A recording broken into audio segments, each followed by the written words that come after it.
E aí pessoal, tudo bem? O meu nome é Paulo Hatz, esse aqui é o Livraria em Casa e o vídeo de hoje a gente vai falar sobre livros que quase me levaram pra terapia e que talvez te leve também pra terapia. Vai todo mundo perder. Antigamente eu fazia esse vídeo também com aquela vibe de livros que me deixaram mal de cabeça, mas esse é praticamente a mesma coisa. Eu quis trazer aqui alguns títulos que eu não falo com tanta frequência, então tentei pegar aqui alguns livros que eu já falei no canal, mas falei bem pouco. Tem obviamente outros livros que me deixaram assim também, mas que são aqueles livros que tem umas temáticas, tem uns personagens, tem umas coisas que acontecem que eu realmente, às vezes, eu até levo pra terapia. Eu, fico me questionando sobre coisas, sobre a vida, sobre futuro, sobre passado, sobre um monte de coisa. Então, eu vou explicando pra vocês, livro a livro, por que esses livros me deixaram realmente assim. Deixaram como uma preocupação existencial, entendeu? É isso que eu quero deixar aqui claro pra vocês, que essa é a temática. Antes de a gente começar, por favor, se inscreve no canal, me siga nas redes sociais, eu tô em todas elas, principalmente no Instagram e no Tik. Então, por favor, na rede da dancinha. E se você for comprar qualquer coisa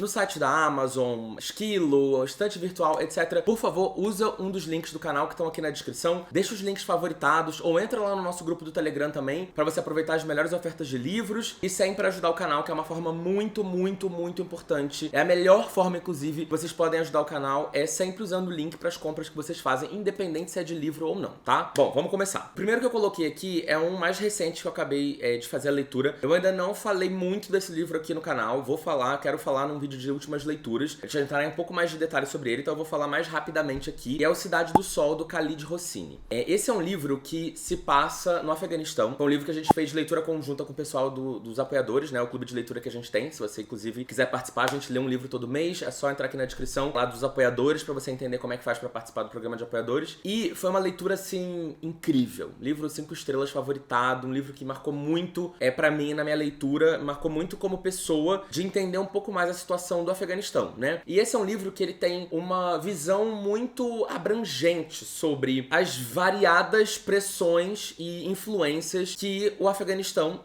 sofreu como país ali no Oriente Médio. E, obviamente, ele é um livro muito cruel, né? De novo, eu não vou ficar entrando em muitos detalhes aqui, porque daqui a pouco a gente vai falar sobre ele mais no detalhe, mas ele é um livro que fala muito sobre o regime talibã, fala muito sobre como as mulheres, elas são totalmente subjugadas, como elas são submissas, precisam ser submissas aos homens, mas como que isso foi uma transição. Era de um jeito, ficou de outro, voltou a ser de um jeito, depois voltou a ser de outro. Então, uma coisa muito cíclica que existe no Afeganistão. E a gente vai conhecendo as personagens que, na verdade, ilustram algo muito real da vida ainda da mulher no Afeganistão, muito especificamente da vida da mulher. E esse livro, ele trata dessas questões, e o mais interessante e completamente assustador disso tudo é que a gente sabe que hoje o Afeganistão tá numa situação completamente diferente do que ele estava ali nos anos 2001, 2002, logo após os atentados do World Trade Center, né, das Torres Gêmeas nos Estados Unidos. Os Estados Unidos invadiu o Afeganistão, algumas coisas aconteceram e há pouco tempo atrás, eu acho que 1 ou 2 anos, acho que 2 anos, os Estados Unidos saiu do Afeganistão e a situação no Afeganistão voltou muito a ser o que ela era antigamente, com os talibãs no poder e tal, e todo um regime extremamente totalitário e autoritário com as mulheres principalmente. Então ele é um livro que me faz muito pensar sobre a vida, sobre guerra, sobre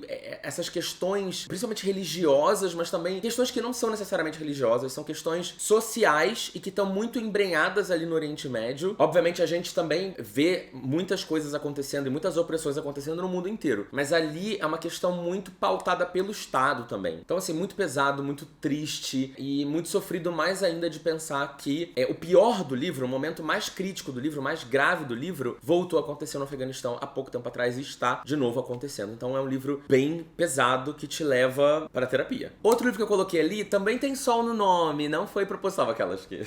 É O Claro e o Sol, do Kazuo Ishiguro. Primeira vez que eu li um livro do Ishiguro, ele é muito famoso, muito conhecido, etc. E O Claro e o Sol é um livro que também foi leitura conjunta dos apoiadores, e ele fala sobre uma robô, uma menina, uma personagem, né? Ela é literalmente uma personagem, mas ela é uma menina robô, e ela é comprada, na verdade ela não é bem uma menina, ela é um robô, uma mulher robô, um robô feminino. E ela existe, né, esses produtos robóticos existem, pra eles servirem como acompanhamento pras crianças. Então, tecnicamente, no livro, os pais compram pra servirem pra acompanhar aquelas crianças ali e tal, em algumas fases complicadas da vida. E aí tem uma menina humana, né, no livro, que é a dona da Clara. A mãe dela vai acabar comprando a Clara, que é essa robô, pra viver com elas. E essa menina tem alguns problemas ali de saúde, algumas questões, e a Clara tá ali pra servir de companhia e também pra ficar um pouco de olho nessa menina. O que é legal e interessante desse livro, o que me deixou muito, assim, com a cabeça, é porque a gente tá cada vez mais próximo dessa realidade onde inteligência artificial é algo algo muito corriqueiro, né? Obviamente a gente agora tá falando muito de chat GPT, mas a gente já vem falando de inteligência artificial há algum tempo, Alexa, essas coisas todas. E, obviamente, a robótica, ela tá ficando cada vez mais avançada, né? A gente ainda não tem um robô humanoide e extremamente aceito e fácil de ser vendido e na casa de todo mundo. A gente não sabe se eventualmente isso vai vir a acontecer ou não. Eu acredito que com a capacidade humana e tudo que a gente já avançou no mundo, eu acho que é super possível que daqui 20, 30 anos isso seja uma coisa muito normal, ou talvez até menos. Se pensar que praticamente a internet na nossa casa existe há 20 e poucos anos só, né? 20, 30 anos, então de ser uma coisa muito corriqueira, imagina hoje em dia o que a internet é perto do que a internet era 20, 30 anos atrás. Então realmente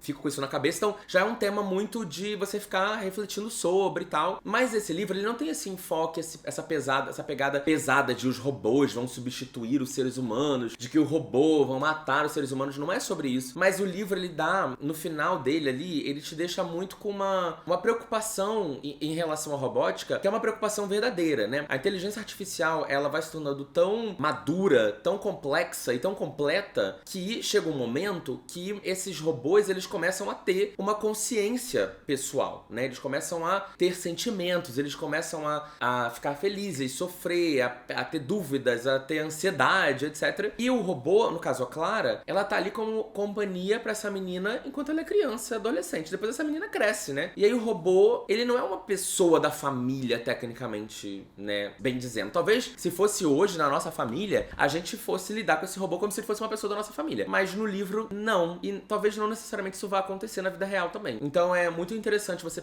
parar pra pensar sobre a robótica como um todo, sobre o avanço disso, sobre como isso potencialmente vai nos afetar como seres humanos. Talvez vá afetar uma geração mais que esteja nascendo agora, a gente que já tem 30 e poucos anos, talvez a gente vai pegar meio que ainda a coisa muito inicial, mas eu fiquei muito pensativo sobre. Outro livro que eu deixei aqui é um que me deixou muito mal de cabeça, e é o Eu Que Nunca Conheci os Homens, da Jacqueline Hartman. Já falei desse livro, que eu adorei, foi uma das melhores leituras do ano passado, um livro que eu li super rápido, e ele conta a história de mulheres que estão dentro de uma jaula, 40 mulheres. Um dia, são os homens que prendem essa mulher nessa jaula, um dia os homens recebem uma sirene, ouvem uma sirene, e eles fogem, o cara larga a chave na fechadura, elas conseguem abrir a cela, sair da cela, e quando elas chegam lá fora, é um mundo muito estranho, onde elas não sabem onde elas estão, pra onde elas vão, não tem ninguém em volta, e elas começam a explorar aquilo ali em volta, né? Mas ao mesmo tempo, com medo, porque e comida, e lugar pra se esconder, e clima, chove, frio, calor, como é que faz, né, pra lidar com isso tudo, estando num lugar totalmente desértico, que você não sabe exatamente pra onde ir, você não sabe onde você tá, né? Você não sabe nada. E esse é um livro que, por si só, ele já, se você aceita que ele é uma ficção científica ou algo do tipo, você já fica mal de cabeça porque são mulheres que estão presas ali vagando e tal. E principalmente a personagem principal, ela é uma menina que ela não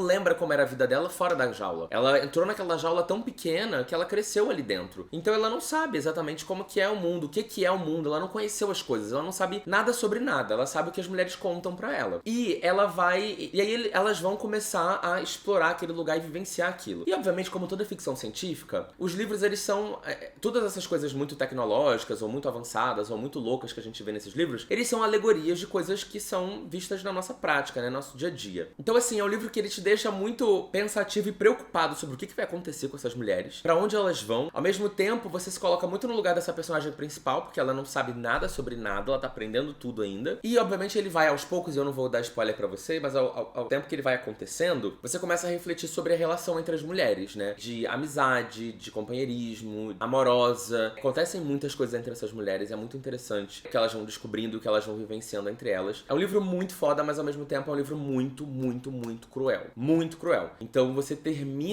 não termina com uma sensação positiva, você termina assim, nossa, que leitura foi essa? Que criação, que mundo foi esse genial que essa mulher criou, que reflexão, que parada genial. Mas você termina o livro com, assim, o coração doendo. Então, se prepare. O outro livro que eu coloquei aqui é A Última Coisa Que Ele Me Falou. Esse é um livro que vai ter até um filme ou uma série, se eu não me engano. Acho que é Laura Dave, o nome da autora. E ele conta, assim, até eu li que era um thriller financeiro, né? Porque ele conta a história de uma mulher que ela é a nova esposa desse cara. Acho que ela tá casada com ele há 2 anos. Ele tem uma filha de uns 16 anos. Essa filha dele não gosta muito dessa mulher. E um dia ela descobre pela televisão que a empresa que esse marido trabalha, né? Que ele foi contratado pra trabalhar, uma startup, ela ela foi fechada e descobriu-se que essa era uma empresa que estava enganando as pessoas, estava dando golpe nas pessoas, e eles estavam prendendo todo mundo, CEO, todos os diretores, toda a alta cúpula da empresa estava sendo presa e o marido dela estava sendo procurado, né? Ele estava foragido, estava sendo procurado. E aí essa mulher recebe um bilhete que diz pra ela, que é a última coisa que ele me falou, né? Ela recebe um bilhete que diz pra ela assim: toma conta dela pra mim. Então, do tipo assim, acho que é tipo isso, protege ela, alguma coisa assim, da menina, né? Então ela, a madrasta, vai ter que ser responsável por proteger essa menina. E ao mesmo tempo, ela não sabe nada do que tá acontecendo. Ela não sabe se o marido é inocente, se ele se ele realmente é culpado, o que realmente eles fizeram, eles não sabem nada. E todo mundo em volta começa a ficar com raiva dela, porque são amigos da família e todo mundo meio que levou um golpe dessa empresa por causa do cara e por causa enfim, de todo o esquema. E aí ela e a garota, elas começam a ter que lidar uma com a outra e elas começam a tentar investigar o que tá rolando. É um livro que, assim, de suspense, de thriller financeiro, a motivação é financeira, mas não tem nada de, ai meu Deus, eu vou ter que entender de coisas financeiras, banco, não, nada disso, tá tudo certo. É um thriller, mas ele é um thriller que tem uma pegada de drama familiar muito forte, que é uma coisa que eu gosto muito, eu adoro drama no geral, mas drama familiar mais ainda. Mas o que é interessante desse livro é o final. O final desse livro é muito, é uma parada que eu fiquei, assim, ele ganhou pontos pra mim. Quando eu terminei esse livro, ele é aquele tipo de livro que tem um final, que também dá uma nova lista aqui no canal, mas ele é o tipo de livro que chega no final e você fala assim, esse final me fez dar ponto, porque eu achei um final criativo, corajoso da autora, sabe? Eu não posso entrar em detalhes com vocês, mas o final é um final desse que também que te faz pensar assim, cruel, mas realista, sabe? E é um duro que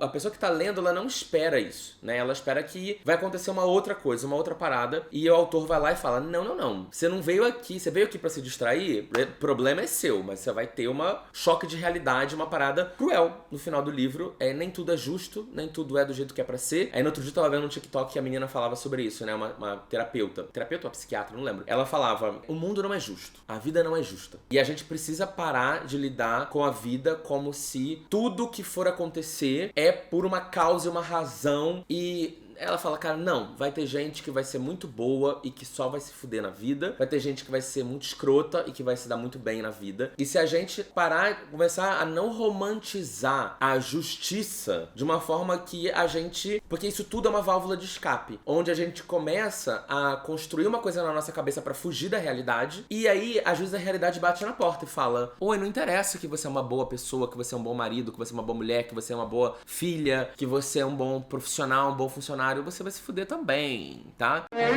E quanto mais rápido a gente começa a lidar com isso, é melhor. E a gente começa... É duro, mas a gente começa a viver mais no presente. Porque a gente vive muito no futuro. A gente vive muito de... Um dia eu vou ter uma justiça. Um dia alguém vai pagar pelo aquilo que ela fez. E não necessariamente. E aí a gente começa a viver se prendendo ao futuro. E é um futuro que talvez nunca se torne presente. Então é melhor a gente viver o presente. Viver o que a gente tem de informação. O que a gente sabe que tá acontecendo. Aproveitar os bons momentos que a gente vive, aprender a lidar com os maus momentos e com as coisas ruins que acontecem, porque elas acontecem com todo mundo, com quem é bom, com quem é ruim, com quem é novo, com quem é velho, e vivendo um dia de cada vez. E aí eu falei, pá! E esse livro, ele é um pouco, não exatamente sobre isso, mas ele traz uma reflexão que se encaixa nisso, sabe? De que nem tudo que acontece na nossa vida é justo. E também o que é justo. E tem coisas que a gente nunca vai saber o que é justo e o que não é, então... A gente tem que aprender a lidar com as coisas que acontecem. Então é isso que desejamos pra vocês neste programa hoje. Agora eu vou ser criticado bastante, eu acho. O próximo livro que eu coloquei aqui nessa lista é A Redoma de Vidro, que eu li também no ano passado. E foi um livro que é um livro super clássico e tal. E a Sylvia Plath, que é a autora que escreveu, esse livro ele é basicamente uma forma romantizada que ela escreve sobre a própria vida. E na vida real, ela acabou se suicidando. E bem logo depois desse livro ser publicado, e esse livro depois se tornou um grande clássico, elogiado, etc, etc. E ela nem viu isso acontecendo. Mas ele é um livro que ele me fez refletir sobre uma outra parada. Porque assim, esse é um livro que conta a história de uma menina, que ela é muito boa aluna, e aí ela consegue um estágio numa revista em Nova York por um mês. E ela é do interior dos Estados Unidos e tal. E ela acaba indo lá pra trabalhar nesse lugar. Só que a depressão acontece, né? E ela não consegue muito que aproveitar o que tá acontecendo. Ela fica muito mal e ela não consegue lidar com aquilo. E ela tem muito medo de não ser capaz. E ela acaba não sendo muito criativa, e etc, etc. E ela fica muito muito travada em relação a isso. Também tem relacionamentos que ela faz ao longo da vida. E isso é muito parecido com o que aconteceu com a própria Silvia. E aí, é uma reflexão que eu fiz porque eu já passei muito por isso. Eu acho que, não sei, as pessoas aqui que estão no canal acompanhando há mais tempo sabem que eu trabalhei na Netflix. E quando eu entrei na Netflix, eu passei exatamente, eu acho, por essas sensações. E na época, eu já fui diagnosticado ano passado tendo uma depressão leve. E eu acho que essa depressão não começou a acontecer no ano passado. Eu acho que é uma coisa que... Ano passado 2021 pra 22. Eu acho que é uma coisa que aconteceu há mais tempo. Eu entrei na empresa em 2018. E eu passei muito por isso. Aquela coisa de, né, me dediquei muito, me esforcei, consegui, entrei nisso, passei por um processo seletivo super difícil. Eu fiz 14 entrevistas, eu fui entrevistado por 10 pessoas diferentes. Brasileiros, gringos, eu tinha entrevista em português, entrevista em inglês, uma seguida da outra. Era baterias de entrevistas, assim, a gente tinha meia hora com cada entrevistador direto, e aí era um misto de brasileiros com gringos, e você tinha que falar em português, falar em inglês, falar em português, falar em inglês, e tudo aquilo, e foi muito difícil, e eu consegui entrar, um processo seletivo dificílimo, que tava aberto há, tipo assim, 8 meses, e o meu chefe não conseguia encontrar ninguém, então eu tava, tipo, e ele falou isso pra mim desde o princípio, tá, do tipo, olha, se não acontecer, tudo certo, porque realmente muita gente tá fazendo parte desse processo, e tá sendo muito difícil encontrar alguém que se encaixe com a empresa. E aí, quando eu consegui, peso de entrar nesse lugar foi tão difícil pra mim que eu tive, assim, 6 meses, pelo menos, de sofrimento. Até foi mais, na real. Acho que até o final da empresa, pra mim, foi um sofrimento trabalhar na Netflix. E não porque a empresa era difícil, porque a empresa era ruim. Porque existia uma expectativa muito grande em cima de mim de que a empresa só mantém e remunera as pessoas que são high performance, que é, tipo assim, a melhor pessoa. E a Netflix paga o melhor salário do mercado e eles falam, a gente paga o melhor salário do mercado porque a gente só contrata os melhores no que eles fazem. E aí você viver com essa pressão é muito difícil. E além disso, cria-se uma expectativa em todo mundo, inclusive em você, de que, caralho, eu não posso deixar isso aqui, né, se perder. Essa oportunidade não pode escorrer da minha mão. E aí você começa a entrar numa paranoia, numa noia, num medo, num desespero de eu não sou capaz, eu não tenho capacidade pra fazer isso aqui, meu inglês não é bom o suficiente, eu não sou tão melhor assim do que ninguém, eu conheço pessoas melhores do que eu, que não estão trabalhando aqui. Você começa a entrar numa noia e síndrome do impostor, que é uma parada, né, uma síndrome real que acontece com várias pessoas. Só que depois de um tempo você começa a perceber que todo mundo da empresa tem a mesma paranoia. Então você começa a meio que se apoiar no outro, vira literalmente uma rede de suporte, onde isso começa a ser tratado e discutido de uma maneira mais simples. E esse livro me tocou muito nesse lugar. Porque, primeiro, que eu já tinha sido demitido da empresa, e segundo, porque eu estava nessa paranoia. Eu fiquei 1 mês em Los Angeles sendo treinado quando eu entrei na empresa, e eu fiquei basicamente 1 mês em pânico. Eu não aproveitava a cidade. Eu fiz algumas coisas na rua, na minha primeira semana, porque eu tava tipo, depois, gente, eu ficava trancado no meu apartamento, eu ficava num apartamento, não, hotel, eu ficava trancado todos os dias até meu final de semana, porque eu tava com muito medo de, o tempo inteiro, 30 dias falando inglês o tempo inteiro, tendo que me explicar e tudo em inglês, e eu só queria ficar sozinho, sabe, trancado. Então eu nem conseguia aproveitar direito aquele 1 mês fora, de graça, com tudo pago. Enfim, esse livro tocou muito nesse lugar porque a Sylvia Plath passou exatamente por esse tipo de situação, e muito por causa da depressão, e por causa de síndrome do impostor, e etc, etc. E tudo vira um grande tornado na sua cabeça. Estou na terapia resolvendo isso ainda, até hoje, inclusive. Vamos respirar. Vamos respirar.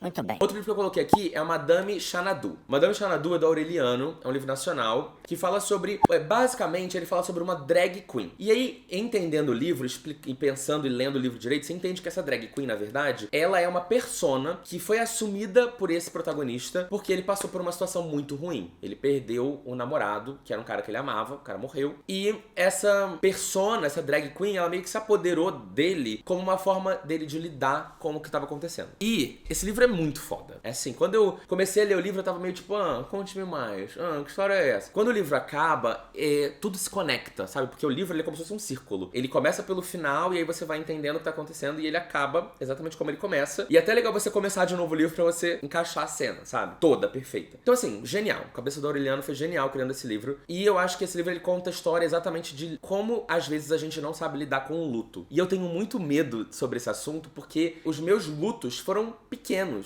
né? Eu não perdi muita gente próxima ainda da minha família, né? Até porque também minha família não tive muita família. Só família por parte de mãe. Perdi algumas poucas pessoas, mas não tão próximas. Mas as pessoas principais da minha vida, né? Mãe, vó, tias, assim, mais próximas, eu não perdi ainda. A família do meu pai, eu tenho uma relação com algumas pessoas, mas não é uma relação tão próxima. É mais amigos do que família de verdade, sabe? Então, eu não sei se eu sei lidar muito bem. Vou ter que aprender a lidar. E eu já tenho 34 anos. Tem gente que aprende a lidar com luto com 10 anos anos de idade, com 12, tem gente que aprende mais velho. Existem outros lutos que não são só mortes também, né? Términos de relacionamentos longos são lutos também, isso eu já passei por um, mas foi um término que eu quis terminar, então é diferente. Então, assim, coisas que acontecem na vida, sabe? E que eu vou passar por elas assim, provavelmente eu vou passar por elas, porque a gente também nunca sabe até quando a gente vai viver. Mas espera-se que eu passe por essas coisas. E é interessante ver como esse personagem, ele não soube lidar de uma maneira natural. E ele precisou meio que quase que se esconder por trás dessa persona mais forte, mais confiante, mais dura, né? Do que ele era. Então, assim, esse livro é muito bom. Esse livro é muito bom. Eu vou deixar vocês lerem. É uma leitura super rápida. Eu li praticamente em um dia. Outro livro que eu coloquei aqui também, acho que eu tô deixando todo mundo engatilhado nesse vídeo. É O Belo Mundo Onde Você Está, da Sally Rooney. Eu ia falar Sally Thorne. Da Sally Rooney. Esse é o terceiro livro dela. É o livro dela que eu menos gosto, mas eu ainda gosto muito desse livro. Porque ele é um livro que fala sobre 4 personagens. Basicamente são 2 casais héteros. Uma mulher e um homem, depois outra mulher e outro homem. As mulheres se conhecem, elas são amigas, aí meio que tem um determinado momento em que todos eles começam a lidar de novo uns com os outros. E até rola uma amizade ali entre todo mundo. Mas ao mesmo tempo, essa amizade também esconde algumas coisas, algumas tretas, algumas coisas, enfim, relacionadas. Mas o que esse livro pra mim foi muito interessante é que eles se conheceram jovens e eles estão numa fase mais adulta, lidando um com os outros. E a Sally Rooney, ela gosta muito de trabalhar esse assunto, que é o envelhecimento de uma certa forma. Não o envelhecimento de você ser idoso, os personagens não são idosos, mas eles deixam de ser jovenzinhos ali, adolescentes, tal, 20 e pouquinhos anos, pra uma vida de 30 e poucos anos, né? É a vida que estou vivendo, né, há alguns anos já. E é muito reflexivo também sobre como as relações mudam, sobre como as nossas impressões pelas pessoas mudam, porque a gente muda. E a gente começa a esperar das pessoas outras coisas ao longo da vida. E tem amigos que vão se encaixar com essas novas exigências e tem amigos que não vão. Por que não vão? Porque eles também mudaram pra uma outra coisa. E é natural. E eu acho que também é uma outra coisa que a gente precisa refletir na nossa vida quando a gente pensa em envelhecimento, que é isso. É como as coisas deixam de fazer sentido, as pessoas mudam, as relações não se encaixam mais, pessoas que eram melhores amigos vão deixar de ser,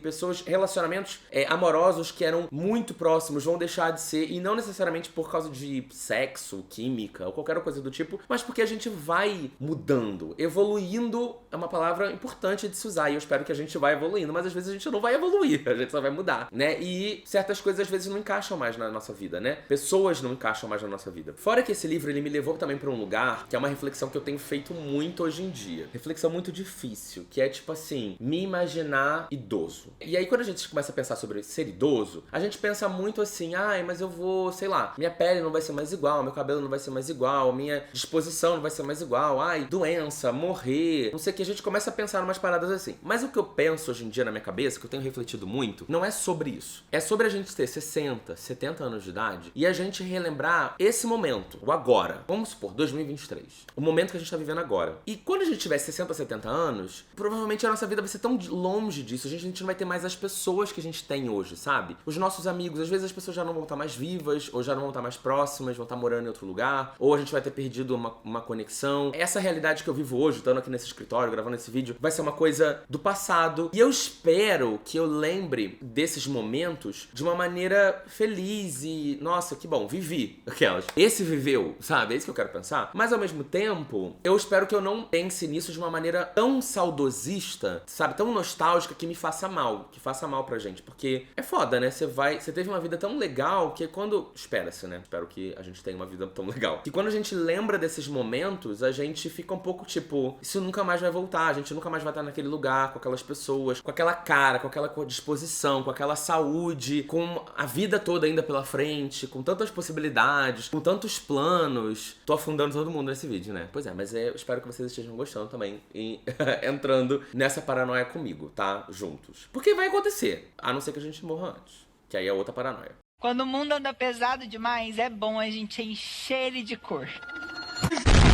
Um outro livro aqui que eu quis trazer também que é interessante, eu falei muito pouco desse livro ao longo dos anos, mas ele é um livro que foi interessante, eu li já há vários anos, eu tenho até o capa dura desse livro, eu acho, que eu comprei antes de sair no Brasil, que é o Cartas pra Martin, da Nic Stone. Esse é um livro que ele conta a história de um menino que ele já sofreu, e o melhor de tudo é que esse menino se chama Justice, ou seja, ele se chama Justiça. E ele já passou por algumas situações onde ele foi confundido com bandidos, etc, porque ele é um menino preto. E ele é jovem também, é um livro jovem, se passa na mentalidade ali na cabeça de um garoto jovem, de seus 16 16 anos de idade. E ele fica um pouco revoltado com as coisas que aconteceram com ele, porque ele sofre uma porrada de agressões grandes e microagressões, né? Que vão se somando e vão levando a pessoa para um lugar de raiva. E ele começa a escrever cartas pro Martin Luther King Jr., por isso que é Cartas pra Martin. Que desabafando, colocando muito pra fora, até porque o Martin Luther King é um cara que ele estudou muito sobre, ele aprendeu muito com ele, e ele gostaria de ter uma visão um pouco menos raivosa do mundo, mas ele não consegue. Então ele meio que desabafa ali naquele momento, e ele vai fazendo uma porrada de reflexão ao longo do livro sobre negritude, sobre autodescoberta, sobre microagressões,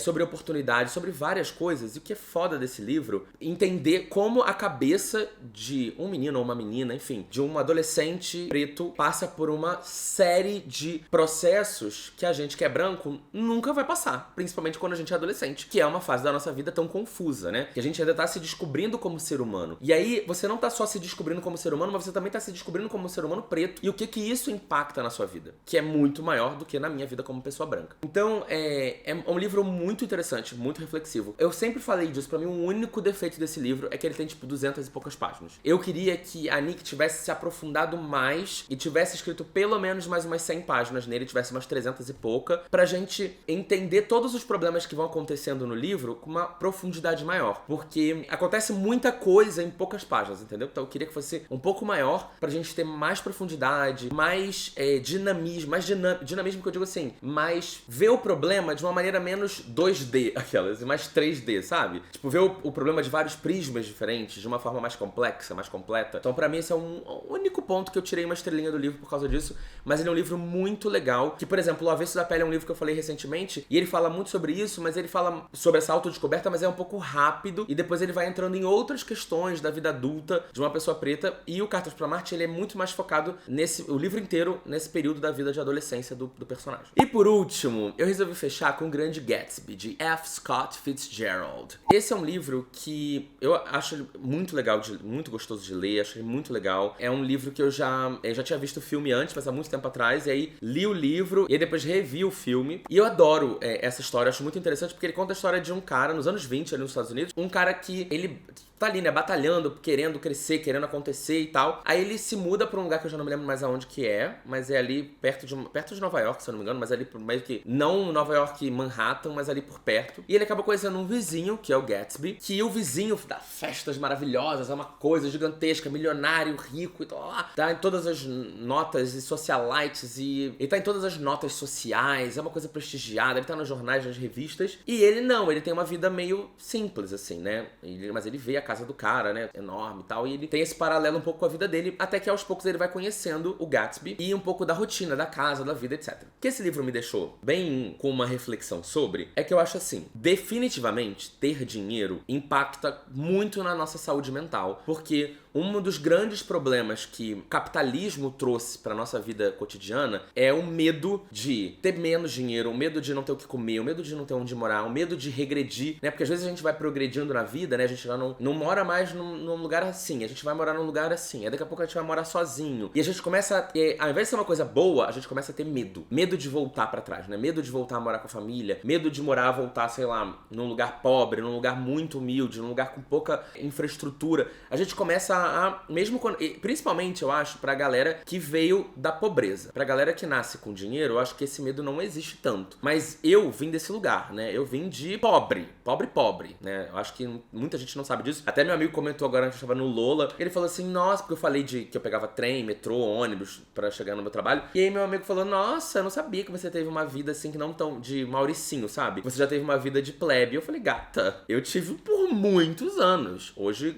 graças a Deus, eu não tenho mais, mas eu tive essa vida por muitos anos. Então, por mais que seja muito legal, porque a gente dá valor pras coisas que a gente não tinha e hoje a gente tem, a gente também vive eternamente com esse medo de andar pra trás e perder e, enfim, várias coisas acontecerem. Então a gente, como sociedade, a galera que ou é pobre e até a galera que ascendeu, né, de uma classe mais pobre e hoje tá numa classe média ou numa classe alta, ainda tem esse medo de perder tudo. Então o dinheiro, ele é muito importante pra dar uma uma desligada no estresse, sabe? Diminuir o estresse e você falar assim, calma, tá tudo sob controle, se acontecer um problema, eu não vou perder o lugar onde eu moro, eu não vou perder as coisas que eu tenho, os lugares que eu vou, eu não vou perder as oportunidades que eu tenho, vai ser só uma coisa que eu consigo organizar. Então, é importante, o dinheiro, ele é muito importante pra isso. Porém, o dinheiro não resolve outros tipos de problema, principalmente relacionados à saúde mental em outros aspectos, né? Então, tipo assim, a gente pode ter menos ansiedade por causa do dinheiro, mas isso não necessariamente é eterno. Pode chegar um momento onde a gente tenha vários problemas de saúde mental, mesmo a gente tendo muito dinheiro. E eu acho que o livro, O Grande Gatsby, ele mostra como, mesmo esse cara que tem tudo, ele ainda é extremamente disfuncional. Ele não tem limite, ele não sabe quando começar, quando parar. E existem outros problemas que, independente de você ter dinheiro ou não, você não vai conseguir resolver. Por exemplo, uma pessoa te amar de verdade, talvez esteja até mais difícil quando você tem tanto dinheiro. Porque talvez não seja difícil ela te amar de verdade, mas é difícil você sentir que é de verdade. Eu quero muito um sugar daddy. Eu quero sugar daddy. Porque você pode sempre achar, será que é por interesse? E isso ser uma parada que fica ali. E às vezes você pode perder dinheiro, perder oportunidades e aquela pessoa talvez ela saia de perto de você. E não só aquela pessoa, mas várias pessoas, né? Que a gente muito fala muito sobre isso. De que as amizades e etc, às vezes elas estão muito ali porque você tá vencendo. Mas quando você começa a perder, elas às vezes não ficam com você por ali. E até pra outra pessoa que tá se aproximando de você, é difícil, dentro da sua cabeça, você analisar assim, eu gosto dessa pessoa porque ela me proporciona coisas, ou eu gosto dessa pessoa porque eu gosto de quem ela é por dentro, né? Então ele é um livro que me fez muito refletir, e ainda continuo refletindo sobre isso, sobre às vezes a gente luta pra vencer esse sistema capitalista de merda que a gente vive, quebrar a roda da opressão, quebrar a roda da pobreza e conseguir subir. E aí a gente às vezes sobe, e não que eu esteja no lugar de Grande Gatsby, pelo amor de Deus, tô muito longe disso. Se eu, sei lá, acontecer alguma coisa e eu perder a minha capacidade de trabalhar, não vou ter grana pra me sustentar. Então eu ainda continuo precisando da minha força de trabalho pra me manter. Mas enfim, o ponto que eu quero chegar é, a gente trabalha tanto pra quebrar esse ciclo, e quando a gente quebra, aparecem uma porrada de outros problemas que levam a gente pra vários outros problemas, várias outras situações complicadas. A vida é uma sequência de batalhas. Algumas batalhas mais difíceis, outras batalhas mais difíceis, algumas batalhas muito mais complexas, algumas batalhas quase impossíveis de se vencer, lógico, mas assim, a gente não, infelizmente, a gente não tem uma garantia de que, vivenciando na vida, financeiramente, a gente vai vencer na vida completamente, emocionalmente, amorosamente, com a nossa família, saúde, tudo pode acontecer mesmo assim. É lógico que numa outra proporção, mas tudo pode continuar acontecendo. Bom, gente, depois desse vídeo maravilhoso, que se não levou ainda você para terapia, agora vai. Independente se você leu os livros do que eu falei ou não, porque eu acho que eu despertei diversos gatilhos pra levar todo mundo pra terapia. Terapia é uma coisa importante, sim, acho importante. Lógico que tem gente que não tem grana, então terapia... Existem várias terapias gratuitas e lugares que você consegue fazer ou acontecer, mas dependendo do lugar onde você mora é muito mais difícil, porque não tem de fácil acesso, você não tá perto de uma universidade que oferece esse tipo de atendimento gratuitamente, enfim. Então, assim, eu sei que falar para as pessoas fazerem terapia é muito complexo, porque nem todo mundo consegue, pode e etc. Terapia também não resolve todos os problemas, infelizmente. Não é como se... eu falo muito isso com o Rafael. Não é porque eu tô fazendo terapia que eu fiquei normal de uma hora pra outra, tá? Não é assim, não. Ah, porque você não tá fazendo terapia? Eu falei, gata, mas... quem me dera que fosse tão simples assim. Não é, não. Tem muitas coisas da nossa vida que a gente vai fazer muitos anos de terapia e a gente vai diminuir elas um pouco, mas a gente não vai conseguir acabar com elas. A vida, tem coisas que a gente controla e coisas que a gente não controla. E nem a nossa própria cabeça a gente controla também. Ou a gente tenta, mas na maioria das vezes é meio impossível. Bom, é isso. Com essa que eu vou, nessa nota maravilhosa aqui de coisas positivas. Mas vamos viver um dia de cada vez. Lembra que eu falei? Vamos viver um dia de cada vez. É o que eu tento levar pra mim e não consigo. E é isso. Se inscreve no canal, me siga nas redes sociais, comenta aqui embaixo tudo que você achou dos livros que eu falei, das coisas que eu falei. Vamos continuar a conversa. Eu espero que eu não tenha magoado ninguém ou falado alguma coisa que seja de mau tom ou que seja indelicada. Qualquer coisa me alertem. E é isso. Um beijo, até o próximo vídeo. Tchau, tchau.